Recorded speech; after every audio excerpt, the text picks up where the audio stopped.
ఓం శ్రీ గణేశాయ నమః. శ్రీమాత్రే నమః. శివాయ గురవే నమః. శ్రీకృష్ణ పరబ్రహ్మణే నమః. శ్రీరామాయ నమః. శ్రీ గురుభ్యో నమః. నారాయణం నమస్కృత్య నరం చైవ నరోత్తమం దేవీం సరస్వతీం వ్యాసం తతో జయముదీరయేత్. సచ్చిదానందరూపాయ విశ్వోత్పత్యాదిహేతవే తాపత్రయ వినాశాయ శ్రీకృష్ణాయ వయం నమః. మోహనవాణి ఛానల్ ద్వారా మహర్షుల యొక్క చరిత్రలు వింటూ ఉన్నటువంటి భక్తామ తల్లులకు తండ్రులకు ముందుగా నా యొక్క సాధువాదాలు. నిన్నటి రోజున మనం మతంగ మహర్షి యొక్క చరిత్రని ప్రారంభం చేశాం. అందులో ఆయన ఒక గాడిద పిల్లను కొట్టడం, ఆ గాడిదలో మాట్లాడుకునే మాటలు విని తన తల్లి చేసినటువంటి దోషం వల్ల తనకు కలిగినటువంటి ఆ యొక్క బాధని తండ్రికి చెప్పుకొని ఆ తర్వాత తపస్సు చేసి సాధించాలని ప్రయత్నం చేస్తే తపస్సు వల్ల మాత్రమే సాధ్యం కాదు, అది దేవేంద్రుడు పదే పదే చెప్పినా వినకుండా తపస్సు చేస్తూ ఉన్నాడు. ఆ తర్వాత వివాహం చేసుకొని ఒక పిల్లవాడిని కూడా కని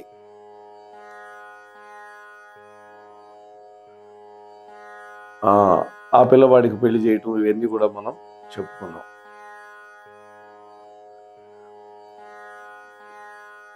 ఈ రోజున రెండో భాగంలోకి ప్రవేశిద్దాం.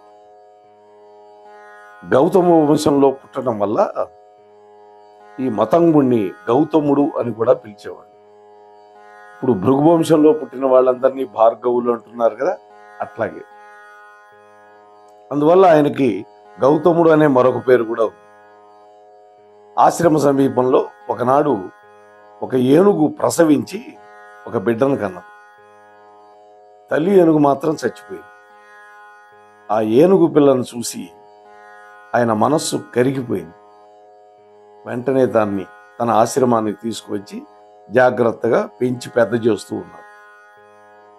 ఆ ఏనుగు పిల్లని ఎంత మచ్చిక చేసుకున్నాడు అంటే తన యొక్క అగ్నిహోత్రానికి సమిధలు తెచ్చివ్వమంటే తెచ్చిచ్చేది. ఆయన శివలింగానికి పూజలు చేస్తూ ఉంటే, అభిషేకం చేస్తూ ఉంటే కొలనులో ఉన్నటువంటి పద్మాలను కోసుకొచ్చి ఆయనకు అందించేది. నీటి కడవ కూడా తెచ్చిచ్చేది. మతంగుడు నిద్ర లేవకముందే తొండంతో నీళ్లు తీసుకొచ్చి ఆశ్రమ వాటికి శుభ్రంగా కళ్ళాబి చల్లినట్టు చల్లి బాగు చేసేది. ఏకాగ్రతతో అర్ధ నిమీలిత నేత్రాలతోటి ఆ మహర్షి ధ్యానంలో ఉన్నప్పుడు ఆయన దగ్గరకు వచ్చి ఆయన ధ్యానానికి భంగం కలిగించకుండా, ఎవరైనా భంగం కలిగించడానికి రాకుండా కూడా చూస్తూ ఉండేది. ఆయన ఎక్కడికైనా వెళితే ఆశ్రమానికి తాను కాపలా ఉండేది. అంటే కన్న కొడుకులాగా ఆ ఏనుగు పిల్ల ఆయనకి సేవలు చేస్తూ ఉంది.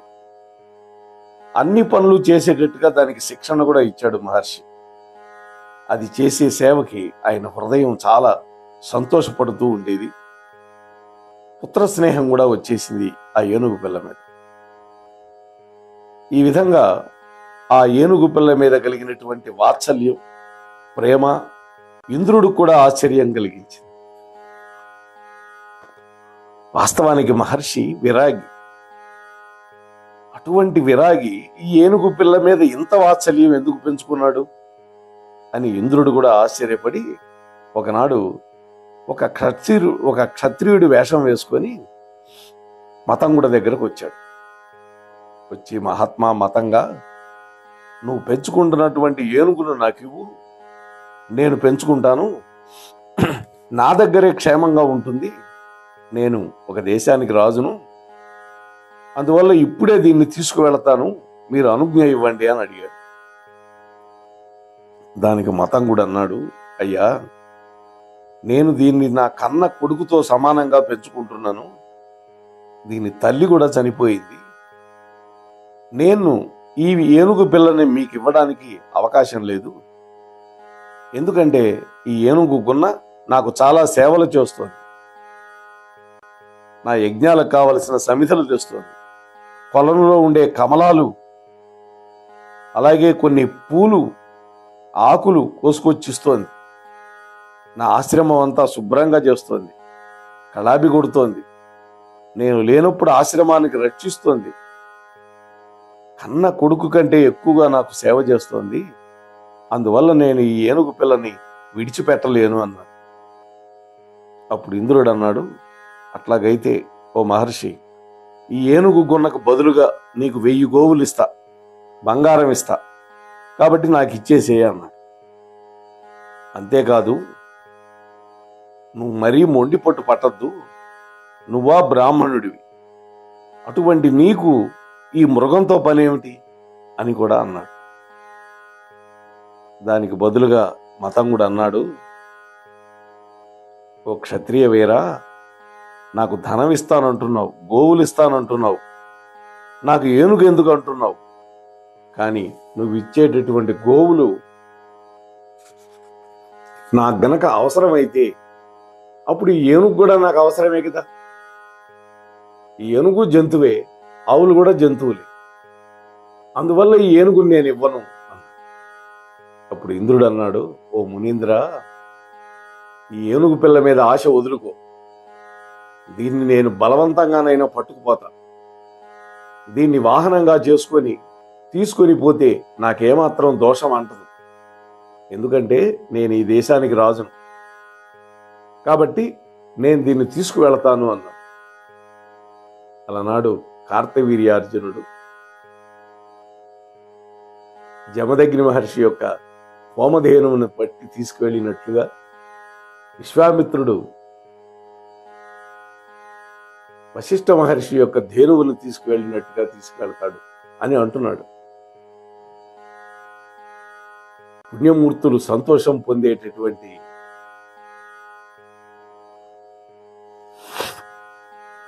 పుణ్యమూర్తులు సంతోషం పొందుతారు, పాపాత్ములు శిక్షలు పొందుతారు. అటువంటి యమలోకానికి నువ్వు వెళ్ళు, ఈ ఏనుగుని నీకు అక్కడే ఇస్తాను అన్నాడు మతంగ మహర్షి కోపంతో. అంటే నన్ను బలవంతంగా నా ఏనుగుని తీసుకువెళ్తాను అంటున్నావు కాబట్టి గట్టిగా మాట్లాడాడు. పాపాత్ములు శిక్షలు పొందే యమలోకానికి వెళ్ళిపోవాలి, ఆ ఏనుగు నీకు అక్కడ ఇస్తా పోమను. అంటే ఇది ఒక శాపం లాంటిది. కోపంతో యముడి దగ్గరికి వెళ్ళు, అక్కడ ఇస్తాను అన్నాడు కదా. ఈ మాటకి ఇంద్రుడు అన్నాడు, యముడి దగ్గరికి నాస్తికులు పాపాత్ములు మాత్రమే వెళతారు, నేను అక్కడికి రాను అన్నా. ఆ తర్వాత ఇద్దరి మధ్య సంభాషణ జరిగింది ఆ ఏనుగు పిల్ల కోసం ఈ విధంగా. మతంగ మహర్షి అన్నాడు, ఓ రాజా, నేను నిజంగానే ఇస్తా, యముడు నిన్ను గౌరవించేటట్టు కూడా చూస్తా, అక్కడికి రా అన్నాడు. ఇంద్రుడు అన్నాడు, ఓ మహర్షి, నువ్వు నా కోసం యముడిని ప్రార్థించినా అతడు మాత్రం నన్ను గౌరవించే అవకాశం లేదు. తల్లిదండ్రులను పూజించిన వాళ్ళని, దాన ధర్మాలు చేసిన వాళ్ళని, ధర్మ ప్రకారం పరిపాలన చేసిన వాళ్ళని మాత్రమే ఆ యముడు గౌరవిస్తాడు. నేను ఆ పనులు ఏవి చేయలేదు కాబట్టి నువ్వు ఎటువంటి పనులు చేసినా, నువ్వు ఎలా చెప్పినా కూడా, నువ్వు ఎంత చెప్పినా కూడా ఆ యముడు మాత్రం నన్ను గౌరవించడు. అందువల్ల నేను యముడి దగ్గరికి రాను అన్న. మతంగుడు అన్నాడు, అట్లా అయితే మందాకిని నదీ తీరానికి రా, అక్కడ ఇస్తాను. మందాకిని అంటే దేవలోకంలో ఉండే గంగమ్మ. ఇంద్రుడు అన్నాడు, అయ్యా, అక్కడికి కూడా నేను రాలేను. ఎందుకంటావా? ఎవరి దగ్గర ఏది పుచ్చుకోము అనేటువంటి వ్రతంలో ఉండేవాళ్ళు, బ్రాహ్మణ ధర్మంలో ఉండి తపస్సు చేసుకునే వాళ్ళు మాత్రమే ఆ గంగా తీరంలో ఉంటారు, అందుకని అక్కడికి నేను రాలేను అని మతంగ మహర్షి అన్నాడు. పోని రాజా, మేరు పర్వత ప్రాంతంలో ఒక పెద్ద వనం ఉన్నది, అక్కడికైనా రావయ్యా, నీకు ఇస్తాను ఈ ఏనుగుని అని.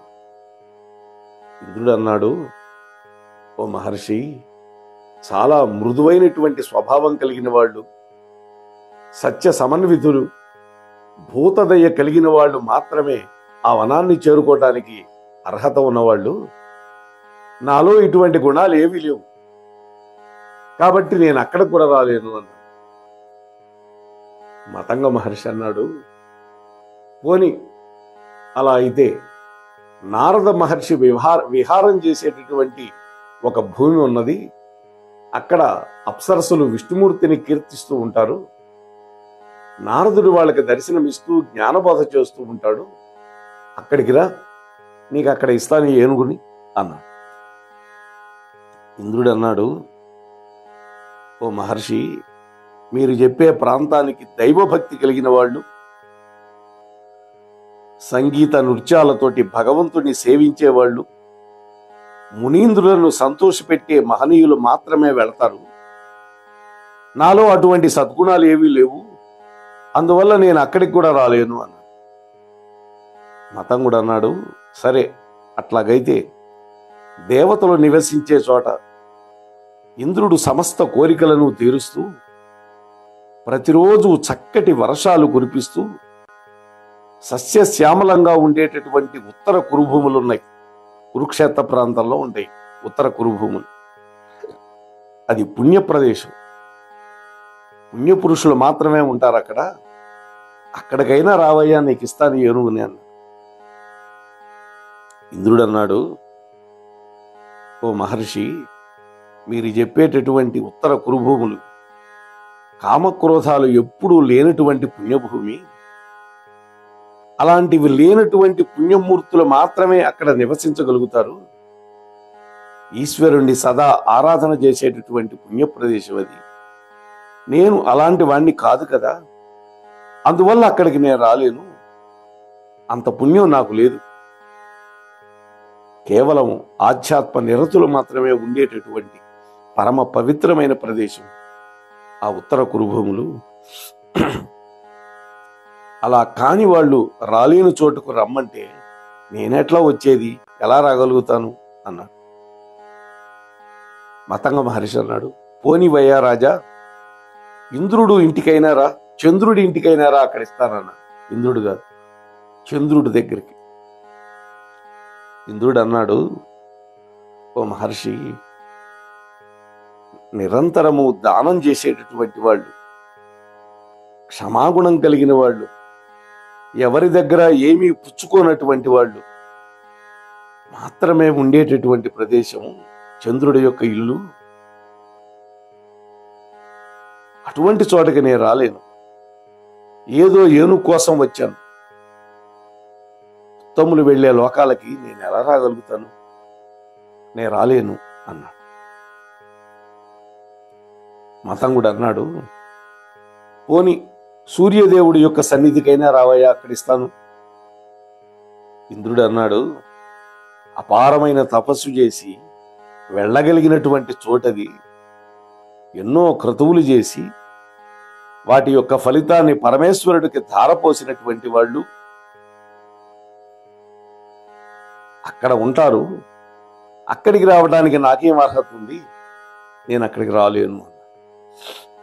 మతంగుడు అన్నాడు, పోని వరుణపురానికి రావయ్యా, ఆ వరుణదేవుడి యొక్క సన్నిధిలో నీకు ఏనుగునిస్తాను అన్నాడు.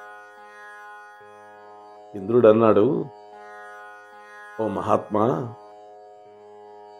నిరంతరము అగ్నిహోత్రాన్ని ఆరాధించేవాళ్ళు, జపాలు, హోమాలు, యజ్ఞక్రియలు చేసేవాళ్ళు మాత్రమే అక్కడికి వెళ్ళగలుగుతారు. వైదిక కర్మలు బాగా చేసిన వాళ్లే వరుణలోకానికి వెళ్ళటానికి అర్హత ఉన్నవాళ్ళు. నేను అటువంటి ఉత్తమ కర్మలు ఏవి చెయ్యలేదు, అందువల్ల అక్కడికి నేను రాలేను అన్న. మతంగుడు అన్నాడు, పోనీ ఇంద్రలోకానికైనా వస్తావా, అక్కడ ఇస్తాను అన్న.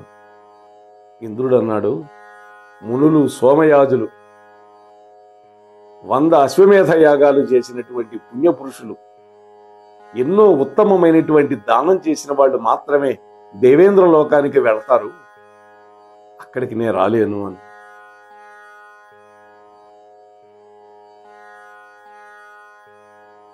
మతంగ మహర్షి అన్నాడు, అట్లయితే భువర్ లోకానికి రావయ్యా, అక్కడ ఇస్తాను అని.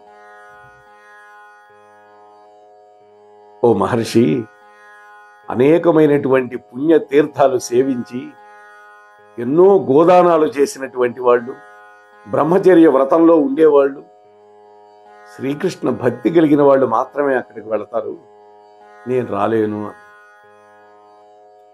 అయితే బ్రహ్మలోకానికి రావయ్యా, అక్కడ ఇస్తాను అని. విరాగులు, వ్రతదీక్షులు, కృతపుణ్యులు, జ్ఞానులు ఉండేటటువంటి లోకం బ్రహ్మలోకం. అటువంటి లోకానికి నేనెట్లా రాగలుగుతాను అన్న.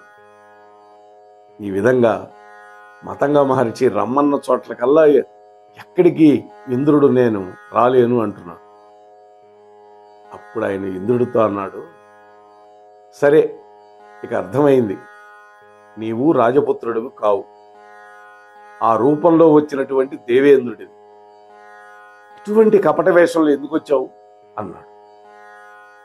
ఇన్ని ప్రశ్నలు వేసి, ఇన్ని లోకాల గురించి చెప్పి, వాటికి సమాధానాలు చెప్పించుకొని అతడు ఇంద్రుడని తెలుసుకోగలిగాడు మతంలో. అప్పుడు ఇంద్రుడు తన యొక్క నిజ రూపంలో ప్రత్యక్షమైన, ఓ మతంగ మునీంద్ర, నీకేం కావాలో అడగవయ్యా. బ్రహ్మాండమైనటువంటి నీ వివేకంతో అన్ని లోకాలలో ఎక్కడా నేను వెళ్ళడానికి నాకు స్థానం లేదనే విషయం నేను అర్థం చేసుకున్నాను. మరి ఏ పుణ్యము నేను చేయలేదు కదా భూలోకంలో. భూలోకంలో అనేక పుణ్యకర కర్మలు చేసిన వాళ్ళు మాత్రమే ఆయా లోకాలకు వెళతారు. దేవేంద్ర లోకంలో ఉండేటటువంటి వాడు ఏ పుణ్యకర్మ చేయలేడు. అందుకనే దేవతలు కూడా భూలోకంలో మానవులుగా పుట్టి పుణ్యం చేయాలనుకుంటారు. అక్కడ పుణ్యం యొక్క ఫలితాన్ని మాత్రమే అనుభవించగలుగుతారు. దేవలోకంలో కొత్తగా పుణ్యం చేసే అవకాశం వాళ్ళకు ఉండదు.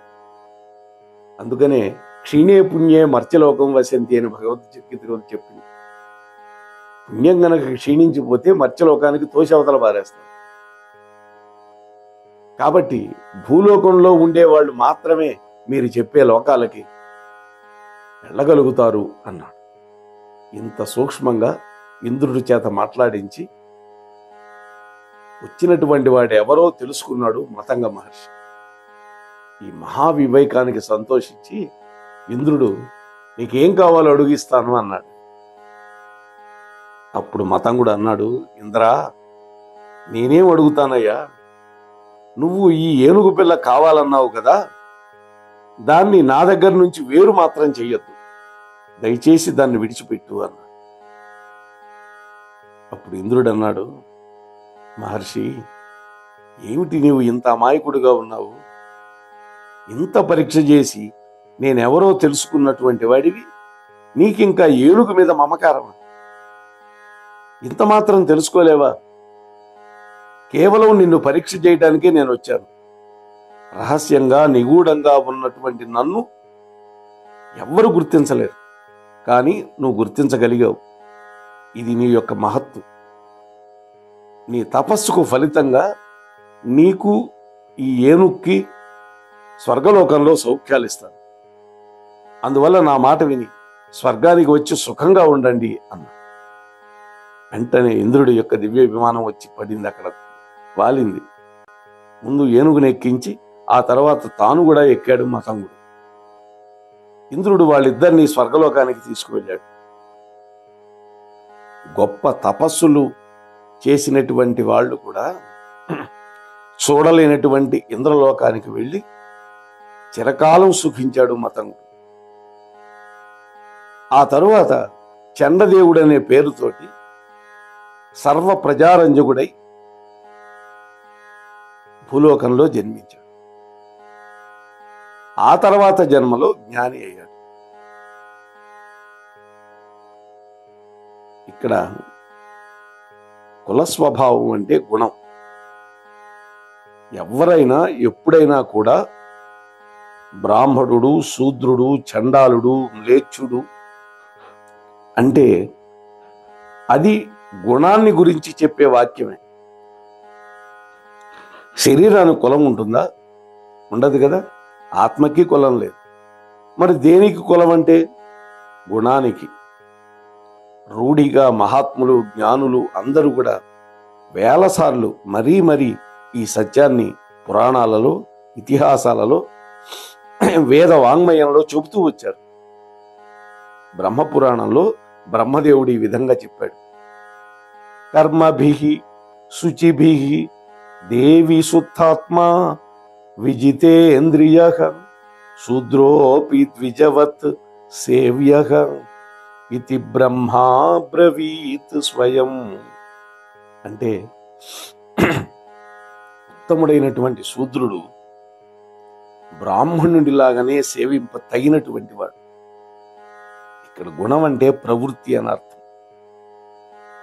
నీవు బ్రాహ్మణుడివే కానీ నీ ప్రవృత్తి రాక్షస వృత్తి. రాక్షసుడివై పుట్టు అని శపిస్తూ ఉంటారు పురాణాలలో తప్పు చేసినటువంటి వాళ్ళని మన ఋషులు. అంటే మదించి ఉన్నావు కాబట్టి ఏనుగై పుట్టు అని.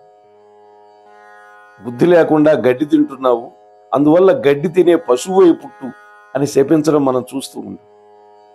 అంటే మనిషే గనక గడ్డి తినే పశువు అయి పుడితే బాగా స్వేచ్ఛగా తినచ్చు కదా. అంటే వాడి యొక్క గుణానికి తగినటువంటి శరీరాన్ని ప్రసాదించి ఆ ప్రవృత్తిని క్షయం చేయటమే శాపం వెనక ఉన్నటువంటి ఉద్దేశం. కొద్దిగా ఆలోచించి చూస్తే అది అవసరమే అనిపిస్తుంది మనకి. అంటే యథోచితమైనటువంటి జన్మను తీసుకోమని చెప్పడం, నీ గుణానికి తగినటువంటి జన్మ నీకు ఇస్తాను అని చెప్పడమే ఆ శాపంలో ఉండేటువంటి ఉద్దేశం. ఋషులు ఎప్పుడు కూడా సత్యవాక్యాలే పలుకుతారు. వాళ్ళు కోపంతో విడిచిపెట్టే వాక్యమే శాపం, కానీ అది సత్యమే. ఆ వాక్కు యథార్థం అవుతుంది. ఎవడిలో రాక్షస ప్రవృత్తి ఉన్నదో వాణ్ణి రాక్షసుడివై పుట్టు అంటారు. బ్రాహ్మణుడి యొక్క రూపంలో రాక్షస ప్రవృత్తి కలిగి ఉండి గనక తిరిగితే నిన్ను బ్రాహ్మణుడు అనుకొని నమస్కరిస్తారు. అందువల్ల అలా తిరగద్దు. ఇతరులు మోసపోకుండా ఉండాలి. అందువల్ల నీలో ఉండే సహజ గుణానికి తగినటువంటి జన్మ ఎత్తు అని ఋషుల యొక్క తాత్పర్యం.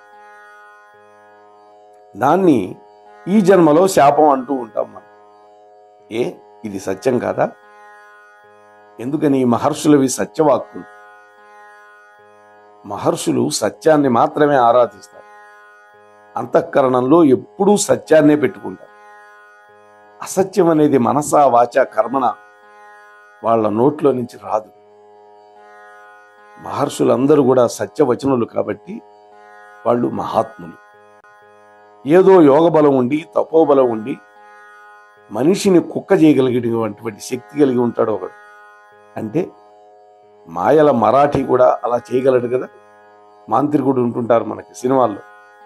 అయితే అంత మాత్రం చేత అటువంటి వాడు మహాత్ముడు అవుతాడా? అట్లా కాదు. ఋషులు అలాంటి మాంత్రికులు లాంటి వాళ్ళు కానే కాదు. ఇక్కడ సత్యమే బ్రహ్మ వస్తువు, సత్యమే జ్ఞానం, సత్యమే పరతత్వం, సత్యమే పరమేశ్వరుడు, సత్యమే నిత్యమైన శాశ్వతమైనటువంటి వస్తువు. సత్యము కానటువంటి వస్తువు ఏది ఉండదు. ఎల్లకాలము అది అనిత్యమైనది. అనిత్యమైనటువంటి వస్తువు ఎప్పుడు సత్యం కాదు కదా. నిత్యము సత్యమైనటువంటి వస్తువుని మహర్షులు ఉపాసన చేస్తారు. మనస్సులో ఏ భావనలో ఉంటారో చిత్తంలో కూడా అదే భావన, అంతఃకరణంలో కూడా అదే భావన ఉంటుంది. వాడు అసత్యంలో ఉండేవాళ్ళు సామాన్యులు, పామరులు. కాబట్టి మనకు ఋషుల నుంచి శిక్షగా వినిపిస్తుంది ఆ మాట. ఆ సత్యానికి దారి తెలుసుకోవడానికి ఉత్తమమైనటువంటి మార్గమే వైదిక ధార్మిక స్వధర్మ నిర్వహణ. అటువంటి మార్గమే సత్వగుణ ప్రాధాన్యత కలిగినటువంటి మార్గం అని మన సంప్రదాయం కూడా చెబుతుంది. ఆ సంప్రదాయంలో ఉన్నటువంటి వేదం చదివినటువంటి బ్రాహ్మణుడైనా కాకపోయినా సత్య మార్గంలో చరించేటటువంటి వాడు ఎవడైనా సరే తనకి విహితమైనటువంటి ధర్మం ఉందే ఆ ధర్మాన్ని ఆచరించి సత్యాన్ని గనక ఉపాసన చేస్తే క్రమంగా అటువంటి వ్యక్తి మోక్షానికి వెళ్ళగలుగుతుంది. అంతేగాని పాండిత్యం వల్ల కేవలం కర్మకాండ వల్ల మోక్షాన్ని పొందలేడు. నకర్మణ న ప్రజయ ధనేన త్యాగేనైకే అమృతత్వమానసు అని మనకు ఉపనిషత్తు చెబుతుంది. అమృతత్వం అంటే సత్యం. ఈ మతంగుడనే ముని సంగీత శాస్త్రకర్త. రామాయణంలో శబరి యొక్క గురువు కూడా మతంగ ముని అని చెప్పబడింది. శబరి దగ్గరకు వెళతారు సీతాన్వేషణలో రామలక్ష్మణుడు. వాళ్ళకి ఆతిథ్యం ఇస్తుంది. నీ గురువు ఎవరు, నీ గురు శుశ్రూష బాగా జరిగిందా అని అడుగుతాడు రాముడు. మతంగ మహర్షి మా గురువు గారు. ఆ మహాత్ముడు వృద్ధాప్యం వల్ల నది దగ్గరికి వెళ్ళి స్నానం చేయలేకపోతే ఆ నదే మా ఆశ్రమం ప్రక్కగా ప్రవహించింది, ఇదిగో చూడండి అని చూపించింది. మా గురువు గారు సంధ్యావందనం చేసుకునే ప్రదేశం, అనుష్ఠానం చేసుకున్న ప్రదేశం, ఇదిగో అగ్నిహోత్రం ఇంకా వెలుగుతోంది, ఇదిగో వారు ఆరబెట్టుకున్నటువంటి నారచీరలు ఇంకా తడిగానే ఉన్నాయి చూడండి అని చూపించింది. అద్భుతంగా ఉంటుంది గురు వైభవం. శ్రీమద్ రామాయణం అరణ్యకాండ చివరిలో వస్తుంది ఈ ఘట్టం. అటువంటి మతంగ ముని మహాత్ముడు. అంటే రామలక్ష్మణులు తమ ఆశ్రమానికి వస్తారని తెలిసినటువంటి ద్రష్ట కాబట్టి తమ ప్రతినిధిగా శబరిని అక్కడ ఉంచి వాళ్ళంతా యోగ మార్గం ద్వారా దివ్యలోకాలకు వెళ్ళిపోయారు. అటువంటి మతంగ మహర్షి చాలా చాలా చాలా చాలా గొప్ప. రేపటి రోజు అరుణి అనేటువంటి మహర్షి యొక్క దివ్య చరిత్రాన్ని మనం చెప్పుకునే ప్రయత్నం చేద్దాం. అంతవరకు మీ వద్ద సెలవు తీసుకునే మీ ధర్మవరపు వెంకటరమణ. ప్రవచనం నచ్చితే లైక్ చేయండి, మీ కామెంట్ కూడా పెట్టండి. ఈ ఛానల్కి ఇంకా ఎవరైనా సబ్స్క్రైబ్ చేయకపోతే దయచేసి సబ్స్క్రైబ్ చేయండి, ప్రోత్సహించండి అని మిమ్మల్ని మరొక్కసారి ప్రార్థిస్తూ ఉన్నాను. ఈ ప్రవచన ఫలితాన్ని శ్రీకృష్ణ పరమాత్మ యొక్క దివ్య చరణాలకి అంకితం చేస్తూ ముగిస్తున్నాను. స్వస్తి. మోహన్వాణి తెలుగు పోడ్కాస్ట్ వింటున్న శ్రోతలందరికీ హృదయపూర్వక ధన్యవాదాలు. వినండి, వినిపించండి, వింటూనే ఉండండి మోహన్వాణి తెలుగు పోడ్కాస్ట్. మీరు వింటున్నారు మోహన్వాణి. మా కార్యక్రమాలు మీకు నచ్చితే ఇప్పటివరకు మా ఛానల్కి సబ్స్క్రైబ్ చేసుకోకపోతే వెంటనే ఈ క్షణమే సబ్స్క్రైబ్ చేసుకుని ఆ పక్కనుండే బెల్ బటన్ని మ్రోగించి అందరికీ షేర్ చేసి మీ విలువైన కామెంట్ను కూడా చేసి మమ్మల్ని ప్రోత్సహిస్తారని కోరుతున్నాను.